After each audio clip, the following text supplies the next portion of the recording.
Hey, how's it going, everybody? It's RC Maxfield here for the Back to 12 podcast. And listen, I had a couple people ask, RC, where was the Friday video? I missed the Friday video. Well, there wasn't one because of Texas Tech baseball, who is at the time of this recording up 2-0 in the Gainesville Regional. Hopefully they can beat either UConn or Florida to move on to yet another super under Tim Tadlock. Like the video if you want that to happen. And also like the video if you want more Texas Tech men's basketball videos. Listen, I'm sorry I missed out on the Friday one, but hopefully this Sunday one makes up for it on the front of, well, I just wanted to watch Texas Tech baseball, and they didn't play, late. It was 11. You get the gist. It's whatever. Anyway, let's jump into the latest news when it comes to Texas Tech men's basketball. And a lot of people have also been asking me any update on Arthur Kaluma. Well, this is what I have right now on the Arthur Kaluma front. Texas Tech is still no doubt in the mix for the Creighton forward transfer. Again, remember, grew up in Texas a little bit. Then his family moved out to Arizona for when he went to high school. Listen, in high school, he went to Creighton, played there for 2 years, went to the NBA draft process, but also kept his eligibility alive, withdrew from the NBA draft process, and now Texas Tech is one of really 4 schools as it stands right now in the mix for Arthur Kaluma. Those other schools include Alabama, Texas, and Kentucky. And I had a couple of people that know recruiting at a much higher level nationally than I do talk about Arthur Kaluma, and this is what they told me. In no uncertain terms, they said Texas Tech feels like the leaning favorite right now. Now, they also were adamant at the very end of that statement. RC, it is very early on. That is obviously subject to change. And I said, I will make sure to say that at the very end. But as it stands right now, that's kind of the feeling they're getting. Why is that in terms of, is Arthur Kaluma leaning favorite to, or Texas Tech the leaning favorite for Arthur Kaluma? I think there's a domino type effect, and it really comes around one player, okay? And that is Grant Nelson, the North Dakota State forward who has been described as a unicorn, a 7-foot guy that has guard-like tendencies, right? And the reason I think there is a domino type effect is if Grant Nelson decides to go to Alabama, that takes one school out of the running because that spot is really in Alabama's eyes for Grant Nelson or potentially Arthur Kaluma. That's really what they're trying to do there, right?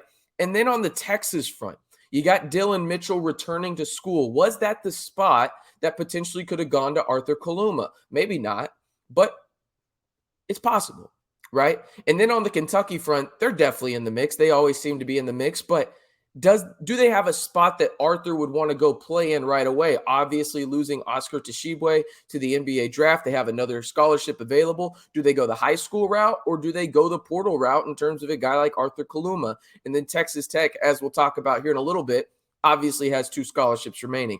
I just think right now we're still in that what-if game or waiting game for Arthur Kaluma, because we haven't even heard about visits yet. I do think that will be coming soon. We haven't heard about, hey, his timeline at all, and I don't even know if there is one, right? I would suspect it's by, hey, summer 2 and summer 1, for reference for everybody, started last week on Tuesday after Memorial Day, okay? So that's kind of what I think is going on here, but it is good to hear that Texas Tech is still firmly in the mix for Arthur Kaluma. Now, obviously, those things can change. We know how recruiting can change in the blink of an eye, right? Especially in this current landscape of college basketball. But Texas Tech, as it stands right now, is still firmly in the mix for Arthur Kaluma. I do want to go a little bit more into this domino effect that could happen, right, when it comes to Grant Nelson and Arthur Kaluma. And Grant Nelson is going on multiple visits this week. He's going to Arkansas on Tuesday, I believe, Baylor on Wednesday, and then headed out to Tuscaloosa, Alabama for his Alabama visit on Thursday and Friday. And then apparently he wants to make a decision relatively quick after that. Does that create a domino effect for Arthur Kaluma? I don't know by any means if that's a fact, but that's the sense that I get in all of this in terms of Arthur Kaluma and spots available to him at schools that are interested in him, right? For me, I think what it comes down to is this. If Grant Nelson, say he ends up at Arkansas, does that elevate Baylor to have more significant interest in Arthur Kaluma? Does that elevate, Alabama to make a significant push towards Arthur Kaluma for that scholarship spot that Grant Nelson didn't take? I think there's a lot of what ifs here, right? But I do know this as it stands right now. It is a waiting game. Texas Tech is still firmly in the mix for Arthur Kaluma. And right now in his recruiting process, that's really all you can ask for if you are the Red Raiders. All right.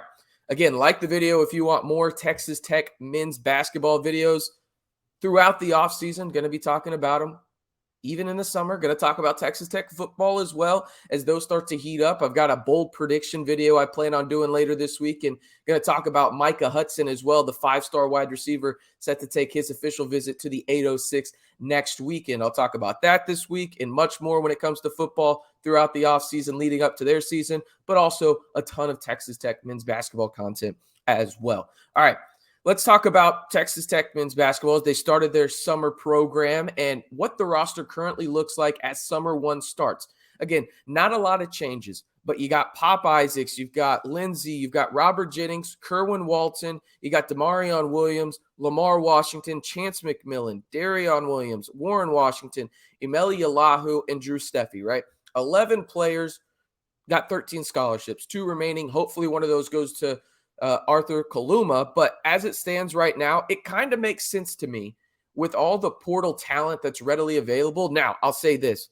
I'll preface what I'm about to say. Texas Tech better be damn sure they get 1 or 2 of these guys, right, in the portal. But it makes sense to have these scholarships available to make a run at a guy like Arthur Kaluma and guys maybe in that realm that can come in and make an impact for you that's a big or maybe a wing type player. You go out and get 2 of them, right? But I will say at the same time, right, I've heard a lot of positive things about practice right now, and I want to give a shout out to one of these guys because he got a lot of crap last year. Let's face it, and I'll be honest with you, I gave him a little bit of flack as a true freshman. That's Pop Isaacs. I've heard nothing but great things about Pop Isaacs early on in the summer workouts and getting the team ready and being that leader for Texas Tech. And that's something that it's hard to do as a freshman, right? You're just trying to figure out what life is like after high school.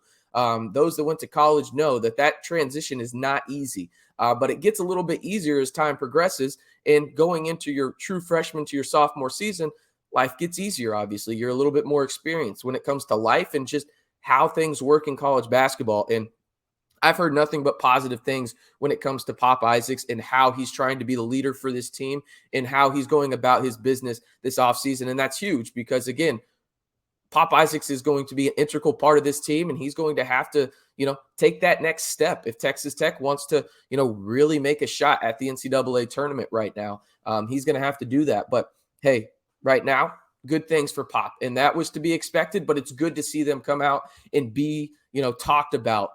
Because these guys deserve their flowers when they're doing things like this, not just some of the negatives, right? So want to give him his props on that. Also, real quick on the coaching front, want to end the video here on this, okay? I have heard that Texas Tech has interest in a big-time DFW recruiting guy on the AAU and high school level. Now, I want to preface this. As I mentioned, it is just interest right now, right? But it may turn into something bigger. It sounds like there's interest on both ways, but nothing is official yet.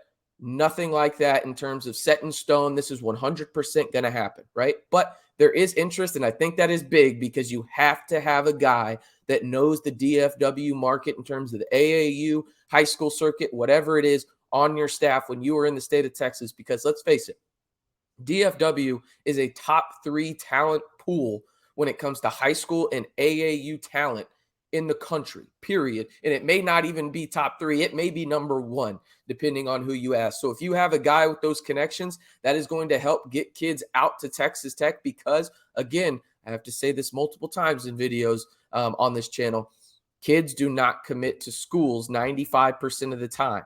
They commit to coaches, to recruiters, because of the relationships that they built. It is a relationship business, end of story. But again, they're showing interest on a guy in DFW, a big-time guy there, and I think that is absolutely huge as of right now. All right, I am RC Maxfield. I'm going to wrap up this weekend update video for you guys when it comes to Texas Tech men's basketball. As always, hit that subscribe button to stay in the know on Texas Tech men's basketball all year long right here on your one-stop shop for everything Texas Tech men's basketball and football. Of course, I'm talking about the Back to 12 podcast channel.